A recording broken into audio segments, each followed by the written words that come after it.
Maintenant, reprise du débat. Le député de Richemont-Arthabasca. Charbot-Route-Saint-Charles. Oh mon Dieu, je suis vraiment désolé. Charlebourg-Route-Saint-Charles. Merci. Donc, Madame la Présidente, quand on m'a demandé si j'étais intéressé de parler de notre motion, bien entendu que j'ai sauté sur l'occasion. Et je voudrais rappeler, j'entends les débats depuis ce matin, j'entends mes collègues libéraux faire des suppositions sur notre vision face au peuple chinois. Puis j'aimerais ça lire les 4 premières lignes de la motion qui, je crois, sont très importantes. Premièrement, nous reconnaissons que les Canadiens d'ascendance chinoise ont apporté une contribution inestimable au Canada. Deuxièmement, le peuple de Chine appartient à une civilisation ancienne dont l'apport à l'humanité est considérable. Troisièmement, la distinction entre le peuple de Chine et l'État chinois, tel qu'il est incarné par le Parti communiste chinois et le gouvernement de la République populaire de Chine. Et quatrièmement, que les États autoritaires, y compris la République populaire de Chine, représentent une menace croissante à l'endroit de l'ordre international fondé sur des règles. Ça, je pense que c'est le début. C'est très important, Madame la Présidente, de mettre ça clair. Pour les membres du Parti conservateur, nous reconnaissons la différence fondamentale entre les citoyens chinois et le régime communiste chinois. Et c'est pour ça que pour nous, l'importance de notre motion, l'importance de ramener le comité spécial sur les relations Canada-Chine est hyper important. Parce que notre travail consiste non pas à étudier la population, mais étudier ce que le régime fait contre sa population et contre les États comme le Canada.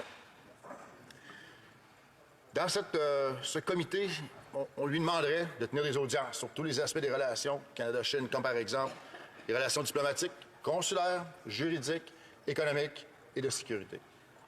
Je vais partager mon temps avec mon collègue de Leeds, Grenville. Merci, Mme la Présidente, pour le rappel.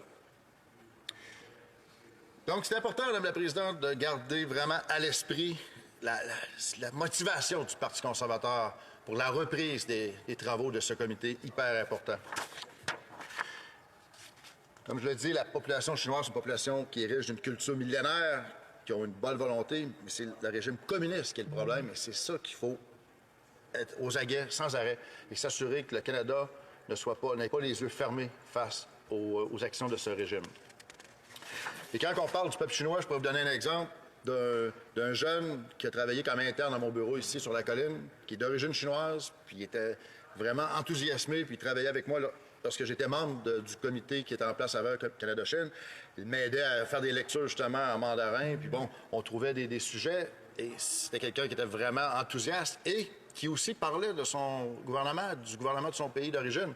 Il était vraiment fâché de la façon dont le régime communiste chinois s'attaque à sa population. Si on pense aux enjeux qui sont passés à Hong Kong, par exemple, la vision de la Chine envers Taïwan, c'est des enjeux hyper importants. Et c'est pour ça que le comité est d'une importance critique pour la connaissance de la situation avec les relations du Canada et de la Chine. Lorsque j'étais membre du comité, on a eu plusieurs exemples de témoignages d'experts qui sont venus et qui nous ont amené des notions qui étaient parfois inconnues par la population et qui ont fait en sorte que les parlementaires de tous les partis ont pu en apprendre davantage. Comme par exemple, j'ai amené une motion, on a fait une étude de quelques mois sur la sécurité nationale, donc l'aspect de sécurité nationale de la Chine versus le Canada. Il y a eu plusieurs témoins. Également, on pensera à un témoin important qui est venu nous voir, M. Philippe Dufresne, qui est légiste et conseiller parlementaire de la Chambre des communes, qui est venu au Comité Canada-Chine à l'époque pour nous expliquer qu'est-ce qui s'était passé avec les documents de l'Agence de santé publique pour l'information du laboratoire à Winnipeg. On a su de sa part comment ça fonctionnait. Également, on a eu la chance au comité d'avoir du renseignement de la part d'experts qui nous ont parlé des experts du Pentagone qui ont expliqué aussi comment la Chine avait une ambition face à l'Arctique. On nous a expliqué, par exemple, que le gouvernement a désigné la région polaire. En 2015, ils ont désigné la région polaire, les grands fonds marins, l'espace extra-atmosphérique, comme étant des nouvelles frontières stratégiques de la Chine. Puis on a noté qu'il était riche en possibilités, donc de ressources naturelles, évidemment. Le Pentagone a fait justement un rapport qui avertit que le gouvernement chinois était en train de cartographier les fonds marins de l'Arctique. Alors, quand on parle de notre présence dans l'Arctique, voilà une autre raison aussi pour le gouvernement du Canada de se dépêcher de construire la brise de glace polaire, parce qu'on a besoin d'être présent et de s'occuper de surveiller nos frontières de cette région qui est tellement stratégique. Puis on parle de Huawei, un autre dossier qu'on a entendu beaucoup parler, le fameux dossier Huawei. On ne comprend pas encore de ce côté-ci de la Chambre pourquoi le gouvernement actuel n'a pas confirmer que donner sa décision concernant le bannissement du 5G par la compagnie Huawei au Canada, alors que tous les autres pays du Five Eyes, les 4 autres pays membres du Five Eyes, ont confirmé l'enjeu de sécurité nationale évidente avec le 5G de Huawei. Un des témoins au comité, justement, venu nous en parler, M. Christopher Parson, qui est de la Citizen Lab, l'Université de Toronto, a déclaré, je cite, « On s'inquiète de plus en plus de la mesure dans laquelle les entreprises canadiennes, comme nos entreprises de télécommunications, pourraient devenir dépendantes de produits fabriqués par des entreprises chinoises, y compris Huawei. La dépendance risque de générer des monocultures ou des cas où une seule entreprise domine l'infrastructure d'une organisation canadienne. Dans de tels cas, jusqu'à 3 risques peuvent survenir. D'abord, les monocultures peuvent permettre au gouvernement étranger de tirer parti des dépendances d'un fournisseur pour exercer des pressions dans les négociations diplomatiques, commerciales ou de défense. Ensuite, elles peuvent créer une dépendance, surtout dans le contexte des télécommunications 5G, où s'exerce souvent un certain degré de blocage par le fournisseur au profit de ses propres équipements de télécommunications. Enfin, elles risquent de nuire à la concurrence entre les fournisseurs de services de télécommunications, ce qui aurait pour effet d'augmenter les coûts d'immobilisation des fournisseurs de services de télécommunications canadiens. Fin de citation. Vous voyez, un des avantages d'avoir eu le Comité Canada-Chine, c'est ce genre d'expert comme ça qui est venu nous expliquer les dangers que pouvait représenter de faire des affaires avec une compagnie comme Huawei, qui, souvent, il y en a qui vont dire que c'est une compagnie indépendante, mais selon la façon de faire du gouvernement du régime communiste chinois, le régime peut décider de prendre un contrôle et d'obliger les entreprises chinoises à répondre à leurs demandes. Donc, même si la compagnie se prétend indépendante, le régime a le contrôle total sur toutes les entreprises selon leur bonne volonté.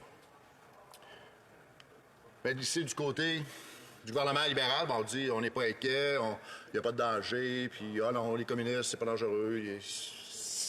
C'est vraiment, vraiment bizarre, Mme la Présidente, de ne pas avouer la problématique qu'on peut avoir avec un régime comme le régime communiste chinois. Un autre témoin qui est venu nous voir, M. David Vigneault, directeur du Service canadien de renseignement et de sécurité, qui a dit, et je cite, « Je vous dirais que le gouvernement chinois est effectivement impliqué à tous ces niveaux. En matière d'interférence, comme je l'ai dit publiquement, les entités du gouvernement chinois interfèrent avec la vie démocratique canadienne. Elle interfère avec des gens au Canada en utilisant des gens de la Chine, en utilisant des cybermenaces et en utilisant également des gens ici au Canada qui sont cooptés pour travailler avec le gouvernement chinois. C'est un élément que l'on étudie avec la Chine, mais également avec d'autres pays. Nous devons absolument rester sur nos gardes, prendre des mesures très concrètes pour protéger les Canadiens et les Canadiennes et le faire de façon coordonnée avec nos alliés. C'est seulement de cette façon que nous pourrons, à mon avis, protéger les Canadiens. » Fin de citation. Ça, Mme la Présidente, c'est pas votre député de Charlebourg-Saint-Charles qui dit ça. C'est David Vigneault, qui est le directeur, le patron du Service canadien de renseignement et de sécurité, qui, dans son témoignage, a confirmé. Donc, je pense, Mme la Présidente, qu'il y a assez d'éléments de la première version du Comité Canada-Chine, des rencontres, des études, qui, malheureusement, se sont terminées avec la fin de session avant l'élection de 2021. On n'a pas pu écrire un rapport final. On a arrêté nos travaux, puis on n'a jamais recommencé. Il y a vraiment un élément ici là, qui manque. Il y a un manquement. Il y a trop d'informations critiques, capitales pour la sécurité nationale, entre autres, et les relations économiques entre les pays, diplomatiques. Donc, je crois que c'est pour ça qu'il est important de reprendre les activités du Comité Canada-Chine. Et en plus, comme j'ai mentionné au début de mon intervention, Mme la Présidente, c'est vraiment, vraiment, vraiment le régime politique communiste chinois qui est visé ici et surtout pas la population chinoise qui, trop souvent, est tellement une victime de son régime. Merci. Questions et commentaires. Question de l'honorable député de Longueuil-Saint-Hubert. Oui, je m'interroge un peu sur l'opportunité ou la pertinence, en fait, de prendre une journée d'opposition complète pour parler de nos rapports avec un autre pays. C'est très important, la politique étrangère, mais en ce moment, à l'interne, au Canada même, là, il y a un paquet de crises importantes dont on aurait pu discuter toute la journée. On parle notamment de la crise du logement, je pense que c'est assez important. Il y a la crise climatique, on aurait pu passer une journée là-dessus pour essayer de trouver des solutions. La crise sanitaire qu'on en sort. Au Bloc québécois, on a proposé qu'on fasse un sommet sur la santé, les transferts en santé, c'est hyper important. Il y a aussi la crise linguistique au Québec. On aurait pu passer une journée là-dessus à parler de trouver des vraies solutions et non pas la solution que le gouvernement a trouvée avec la loi sur les langues officielles qui ne réglera pas le problème du français au Québec. Alors pourquoi ça? Alors que même l'inflation, vous n'arrêtez pas d'en parler. Pourquoi vous n'avez pas passé une journée pour discuter de l'inflation? À mon avis, ça aurait été beaucoup plus pertinent. Député de Charlebourg-Saint-Charles. Madame la Présidente, je ne sais pas de quelle planète vient mon collègue, là, mais c'est parce que la relation Canada-Chine, si on parle de la Chine, On parle d'une économie mondiale, une des plus grandes économies mondiales, qui a un impact direct sur l'économie canadienne. Souvenons-nous des blocages du Canada, par exemple, qui avait des milliards de dollars en jeu. Je veux dire, les transferts aussi, on parle d'hôpitaux, de santé. Bien, le vol, la propriété intellectuelle, comme ils parlent des Chinois sur nos propriétés intellectuelles, nos recherches canadiennes et au Québec. Je veux dire, il y a des sujets, en voulez-vous, en voilà, qui touchent directement l'implication de la Chine face au Canada. Si on ne se pose pas une question là-dessus, merci mon collègue qui me parle d'environnement, la pollution faite par la Chine, si on n'adresse pas le problème, si on n'est pas capable d'en parler, nous, on est là, puis on essaie on pollue même pas 0,1% de la pollution mondiale. Puis les Chinois, eux autres, c'est des grands pollueurs. Puis on n'en parlera pas, on ne dira rien. Ça marche pas. Merci. Le député de Courtney-Alberni. Merci, Madame la Présidente. Je remercie le député de Longueuil-Saint-Hubert. Il a parlé des questions importantes. Tout à l'heure, j'ai parlé des 27 000 Canadiens qui sont morts d'une overdose. Les conservateurs, eux, veulent qu'on fasse fi du gros spécial sur la toxicomanie parce qu'ils ne croient pas aux experts, ils ne croient pas à la science. Revenons à cette motion. Les conservateurs s'intéressent tout d'un coup aux droits de la personne parce qu'en 2014, quand ils ont signé l'accord FIPA, il y avait des violations des droits contre les Tibétains, les Ouïghours, mais ils ont choisi d'en faire fi. En fait, les conservateurs ont signé un accord avec la Chine et ils ont en fait bafoué les droits des Autochtones ici au Canada. Alors, peut-être que mon collègue peut nous en parler ou est-ce qu'il pense qu'on est tous atteints d'amnésie? Ils aiment bien dire que c'est dans le passé, mais c'est un accord qui va durer 31 ans. Cet accord va se répercuter sur mes enfants et mes petits-enfants. Mon collègue, pour sa question, je l'ai entendu parler au début de la question, parler de drogue. Est-ce qu'on sait que le fentanyl arrive de la Chine, transite par votre région, en Colombie-Britannique, Vancouver, justement, puis qu'il faut mettre beaucoup plus de ressources pour contrôler la provenance du fentanyl qui arrive de Chine? Ça, c'en est un autre enjeu de santé publique et de sécurité publique qu'il faut parler. Donc, c'est l'accord que mon collègue soulève qui date d'avant 2015. Souvenons-nous que le régime communiste chinois a vraiment changé à partir de 2015, puis lorsque le nouveau président est rentré. Et même l'ancien ministre des Affaires étrangères, qui est rendu ministre de l'Industrie, avait témoigné à notre comité, au comité Canada-Chine de l'époque, pour dire que la Chine d'aujourd'hui n'est pas la Chine d'hier. Et hier, on parle de seulement quelques années. Il y a eu un changement drastique, radical de la part du régime communiste chinois depuis la présence du nouveau président. Et c'est ce qui fait que c'est totalement différent. Et c'est pour ça qu'il faut avoir les yeux grands ouverts.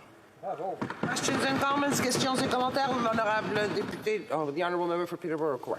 Le député de Peterborough Court. Merci, Madame la Présidente. Et je remercie mon honorable collègue pour son discours. C'était formidable. Ce que j'ai entendu, c'est qu'il fallait être prêt. Il fallait se préparer à la protection de notre démocratie. On veut s'aider, nous, et aider d'autres pays, et en l'occurrence, le peuple chinois. J'aimerais savoir combien ce comité est important pour qu'on soit prêt. Le gouvernement ne semble jamais être prêt, ne semble jamais pouvoir planifier, savoir quoi faire. Alors, j'aimerais savoir combien ce comité est important pour la préparation à venir. Merci, Madame la Présidente. Je peux répondre très rapidement. C'est que la connaissance est la meilleure ressource qu'on peut avoir, de connaître ce qu'est le régime communiste chinois, la façon d'opérer économiquement, la façon d'opérer au niveau de la sécurité nationale.